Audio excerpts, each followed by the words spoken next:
In light of all the recent early reviews for Horizon Zero Dawn, I wanted to talk about something that has been at the centre of discussion in the build-up to the game's release: open world fatigue.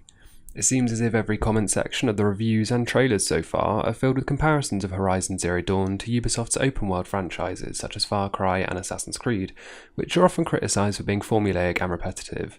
It includes everything you might expect: viewpoints, outposts, detective vision, skill trees, collectibles. The comparisons clearly aren't unwarranted, and I'm not arguing the fairness of these criticisms. I do, however, think that widespread disapproval is pretty telling of how audiences are getting bored with the formula.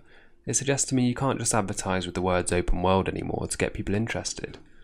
But is it that people are leaning more toward multiplayer and linear titles instead of open worlds, or is it a stagnation of innovation within these worlds that's just no longer compelling? There are many people, like myself, that believe while Horizon does share similarities with some of the games we've come to grow tired of, sequel after sequel, that doesn't automatically discredit the game or make it look uninteresting. I actually think Horizon is doing enough within a similar formula to separate itself from the crowd, and regardless of whether it has watchtowers, I don't think it's the watchtower specifically that I'm so bored by. When I was first introduced to them in Assassin's Creed, I loved it. The towers you had to climb felt like a puzzle to navigate, the view from the top felt like an accomplishment, and it felt good to uncover the map this way. Where this wanes later in the franchise is due to overexposure and repetition. The buildings you scale have multiple unchallenging access routes, and the portion uncovered often feels insignificant now relative to the map size and multitude of other viewpoints. Because this lacks much or any real variation, boredom quickly sets in. Instead of the game increasing in difficulty as it progresses, it becomes more and more easy to memorise the formula, turning a once enjoyable design choice into another time-consuming chore. So it's easy to see why audiences are starting to create a Ubisoft stereotype for open-world games, but even so I'm not all that put off by Horizon's tall-neck viewpoints. For one, it's a nice bonus that they're not static, but I like that the design choice has not been fully scrapped because it's only the implementation and execution of viewpoints that I'm increasingly frustrated by. I can't guarantee that climbing the same dinosaur repeatedly will stay satisfying, but it still brings with it more variation than we've been given so far. For instance, if the tall necks are moving, will the same portion of map be uncovered for each player? Will it require patience to discover specific portions of the map? Are they the only viewpoints, or do other robots carry the same ability? The differences aren't huge, but what's important is they're an evolution of the previous design and inspire some level of thinking and challenge, without which the reward is just another item ticked in an already bloated list of filler. The point is, I don't think formula is always negative. To me, taking inspiration from what has worked in other games and implementing them uniquely into your own is plain and simply innovation. I'd rather this than developers trying to reinvent the wheel. It's just progress. That said, many people quite fairly think more obvious innovations need to be made to keep things interesting. So it begs the question, what are other developers doing to prevent franchises becoming homogeneous? If this can't be done, is having an open world all that necessary for most titles? I'd argue that for Horizon, an open world suits the game being advertised. While robotic, the AI are being marketed as animalistic with real world behaviours and interactions. For this to feel unique to the player and how they interact with the game, it's easy to see why this would be important in an open world, so that each sequence, while probably carefully curated, feels emergent. Another reason is the hunting element, which I think would be lacking under the constraints of a linear environment. This was accomplished quite successfully in Tomb Raider, for example, but the scope advertised in Horizon, both in the size of some machines and large herds of others, is a different experience to Tomb Raider, and one that obviously needs much larger playing ground to be executed in a way that doesn't feel inhibited. So the game looks like it has interesting gameplay, unique setting, and an understandable incentive to be designed as an open world. So why have the developers followed suit and filled it like so many other open worlds with uninteresting, time-consuming completionist content such as hidden collectibles, and what do they bring to the table? The developers might argue that it gives the players reason to explore the map in its entirety, to showcase the attention to detail and enormous effort that goes into creating these worlds. Unfortunately, the effect it has is spending half the time staring at a minimap instead of the surroundings, and when there is so often an insurmountable number of items to find and collect, it encourages you to do so as speedily as possible, meaning most of the attention to detail that the developer so sorely wants you to appreciate is often neglected because the player moves between places before having had a chance to. Maybe some people stop and admire at every opportunity, but I think there must be a better way to initiate this.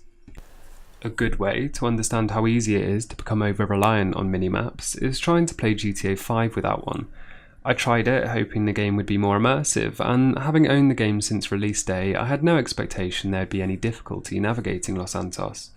Now, I never ended up completely lost, but the city became immediately more confusing, and I realised while many obvious landmarks made for easy reference points, in my years with the game, I'd pretty much only committed the layout of the minimap to memory. I hadn't developed a reliable understanding of the city layout in all that time without it. What I think it comes down to that I find frustrating with collectibles is that developers seem to think if you're going to have them in there needs to be a challenge, so they scatter hundreds of them. There's no real difficulty in finding them, it just takes a ridiculously long time, and if most players that bother to do so found this fun, then I don't expect online guides would be half as popular.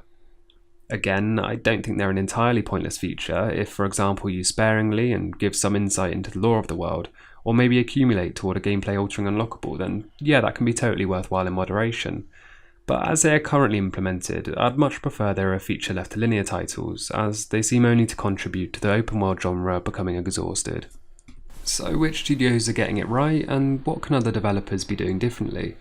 I don't think I've found a game that juggles everything an open world needs perfectly just yet. And this is hard because open worlds have been utilised in so many different genres of game, but there are many mechanics I think other games could implement instead of falling into the same traps that lead to fatigue. I've always liked the Fallout compass replacing the minimap, meaning your eyes aren't solely focused on it during gameplay, and I was happy to see that Horizon had borrowed the idea. It's not perfect, but I think if the player is only given the general direction of their destination, they become less reliant on exact routes outlined by the map and instead guide themselves based on the land or obstacles in view. I enjoy the method used by Rockstar in Bully, GTA 4 and Red Dead Redemption, where instead of uncovering the map from viewpoints, the map is unlocked for you as you progress through the game. This leaves exploration either independently to the player or forced through story and side missions, meaning each place is personal to the events set within it.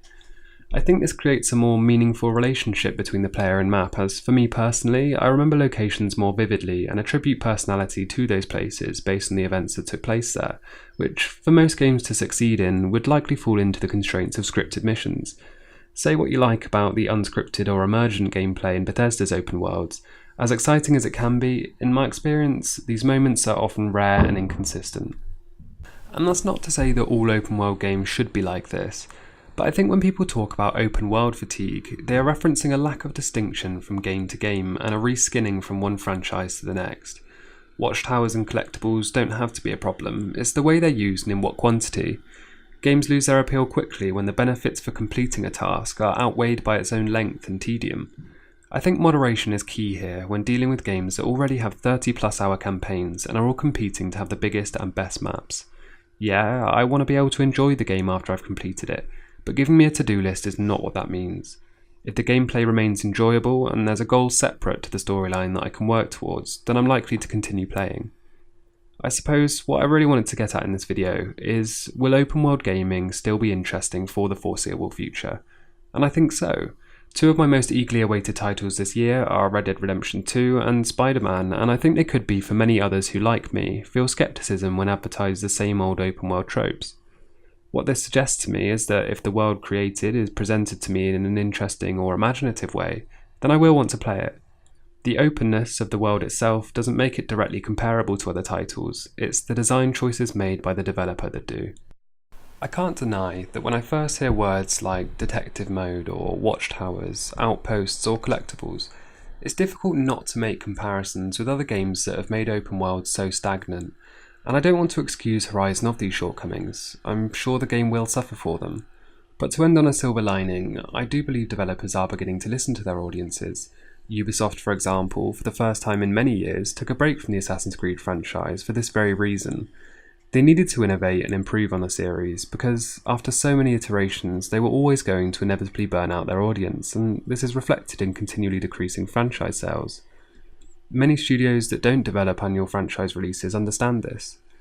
Through 2016, I tried to stay clear of open world experiences, instead favouring linear or semi-open games because I wanted more concise storytelling and finely tuned gameplay. A bit of time has now passed, and I feel excited to be immersed in another world again, which to me is what the appeal has always been. It's easy, unfortunately, to notice the cracks if they all follow the same formula, but it's not hard to entice me by simply bringing forward a few new ideas to the table. For this reason, Horizon has my attention. Let me know what you think.